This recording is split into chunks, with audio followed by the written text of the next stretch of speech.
Hi, my name is Annalisa, and I'm back with the second part of how I make figures.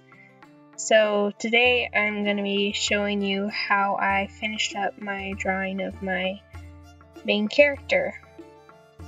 If you're interested in seeing how I got to this point, there's another video about how I started, how I got to this point, and the link is in the description.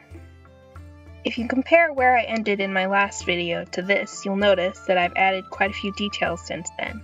I actually lost the footage recording when I was putting in the lines for the clothes, so I'm just going to explain what I did. As you can see right now, I'm going over what I've already done in ink.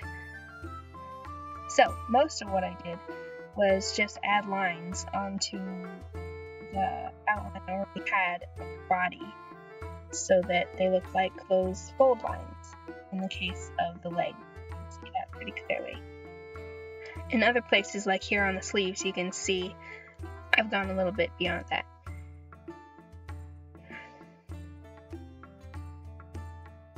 What I've done for this particular character has been very hard.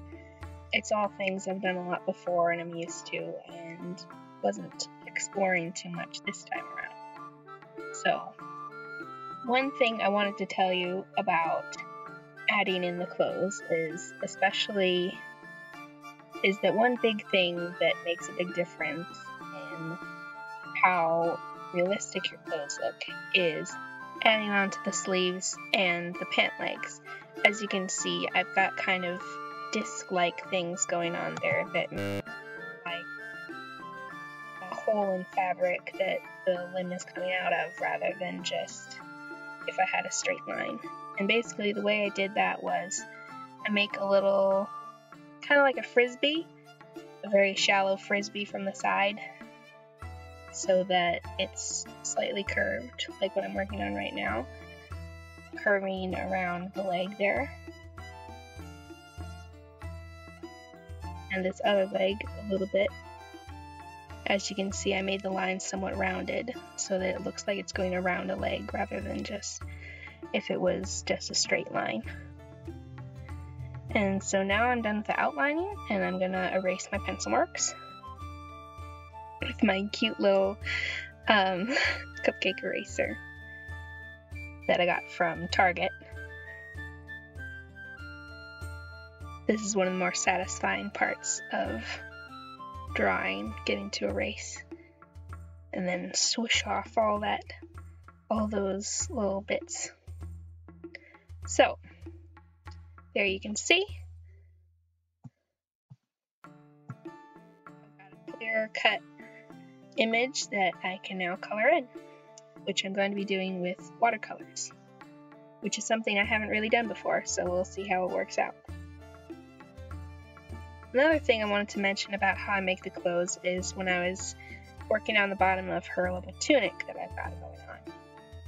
Basically, when working on making like almost 2D object like a piece of fabric look as if it's sort of moving because she's in a bit of movement, making it look like it's moving and figuring out how it would fold over when it's moving is even harder than figuring out how it folds when it's still.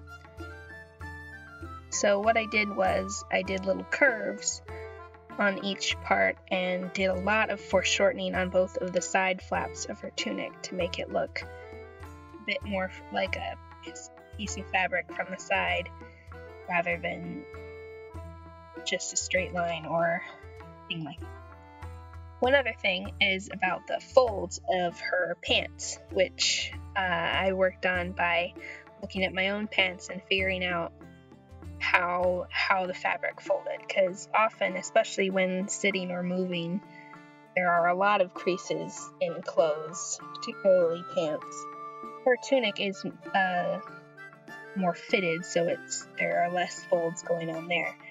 But with her pant legs, they're not fitted and she's moving, and so there are lots of creases. So what I did for that was I looked and saw on my own pants, like most of the folds were going mostly along the lines of my legs and then a little bit inwards. So that's what I drew. Also, the bigger fold you can see along the knee, along her leg that is stretched out straight, you can see there's kind of a bigger fold that actually changes the outline of the pants, which I didn't usually do. I just drew lines within them.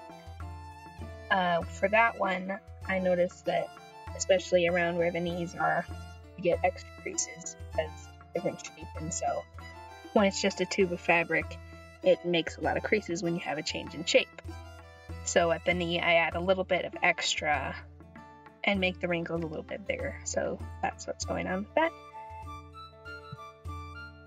So something I wanted to talk about a little is what you guys would prefer I do with these videos. I'm kind of at a point where I'm making decisions about what kind of music I want in the background. Do I want it all the time, or do I want to do sped up portions with music like I did in my last drawing video, and then have in between times where I talk that aren't sped up and that where I can use my hands to explain what I'm talking about, as I did in the last video? Or is it better to have it like this, where or is it better to have it like this, where the whole thing is sped up and there's music all the time and I'm talking in the background of everything? So I'm kind of wondering if you guys have any input on that. Since I'm making these videos both for myself and for an audience, I'd like you guys to be involved in the decision making if you have any preferences. If you don't, that's fine. I'll just do what I feel like, and we'll kind of figure things out as we go, what works best. This is the part that I think I like the most, the coloring in, especially when it's sped up. I find it very relaxing and satisfying. So one other thing I'm thinking about is whether you guys would like me to talk about what I'm drawing and how I'm doing it, or other things while I do these videos, or if you'd like quieter videos where they're mostly visual, or anything like that, or if you have any particular favorite genre of music that you'd like to listen to in your art videos. Personally, I really like Celtic music, so that's what I've picked for this and the previous video, I think. So yeah, if you have any opinions, I'd love to know. And, one thing about when I was doing the watercolors for this is, unlike the last time I tried watercolors, which I also have video on, is at that time I had a lot of trouble getting the colors to mix and then having a reliable color I could go back to. The only time I could get a reliable color is if I went straight from the palette. But this time I was able to make a really good mix that I could have reliable, and I could make quite a lot of that mix and then go back to it and have it be strong. So that worked out really well this time, especially when I was working on her skin tone.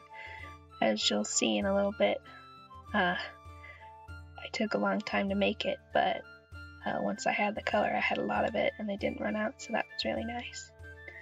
Also, I had a lot of fun working on her hair. When I drew this last time, I drew it in pencil, and I didn't actually like how her hair turned out quite as well.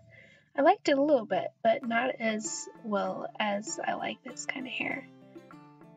I would also like to know what you guys like to draw the most. Do you like to draw people like this? Or do you like to draw freestyle things, like animals?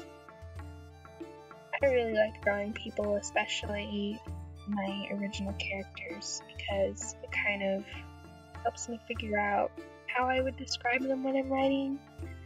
And it's just very satisfying, since my writing work is a long way from being finished. It's satisfying to have a finished piece that I can show people, oh, this is what my main character looks like, this is what her personality would be like. So a way to be able to kind of share that even when I'm not very close to finishing my written work. So how do you guys feel about that? What do you mainly use your art for? Do you use it to express yourself? Do you use it to calm yourself down, as I've heard some people do? And what kind of things are your, like I said, what are your favorite things to draw or paint? I'd love to know.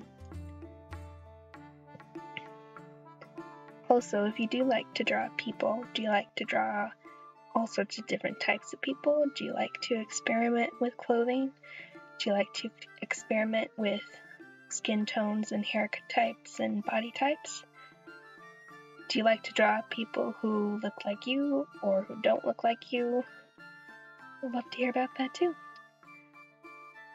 I'm really actually pretty happy with the way her skin tone turned out. I was a little bit worried about it, but I'm pretty happy with this. And yeah, I'm really glad I went over her hair multiple times. It took me quite a while to figure out what exactly I wanted here. Did I want it a really dark brown or did I want it black? Did I want a mix? I ended up going with a mix. As you can see now, I'm working with a darker brown as opposed to the black that I had originally. And then once that gets filled in a little bit and looks more like a mass of hair as it's supposed to, rather than individual curls that are separated, I went back to the black and did kind of bigger, longer curls as opposed to the teeny tiny ones I had been doing, which I think this character is more someone who has bigger, looser curls in combination with tiny frizzy ones, so I like how that work turned out. My inspiration for frizzy curly hair is partly my mom. She's had frizzy curly hair her whole life, and there are old pictures of her when she was in high school where she's pretty much got an afro, which is pretty hilarious. She's a redhead, so she's got curly red hair, and now she straightens it so it's only kind of medium curly. I got my dad's hair straight and brown. Actually, my hair is so straight it's very difficult to get it to stay in place. Like if I put it up, it slips out really easily because there's no friction to hold any pins or anything in place.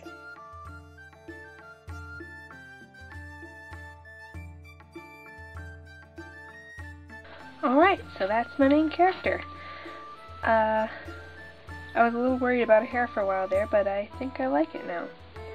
And her hand is somewhat obscured by her hair, so I don't have to worry about it not being perfect either. If you like this, you can give it a thumbs up.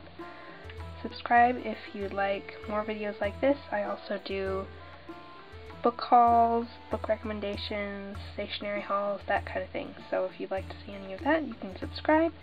Comment below what you like to draw. If you liked anything about this video, if you have any tips of your own for drawing, or coloring, or watercolor painting, anything, I'd love to hear from you. So, until next time, bye!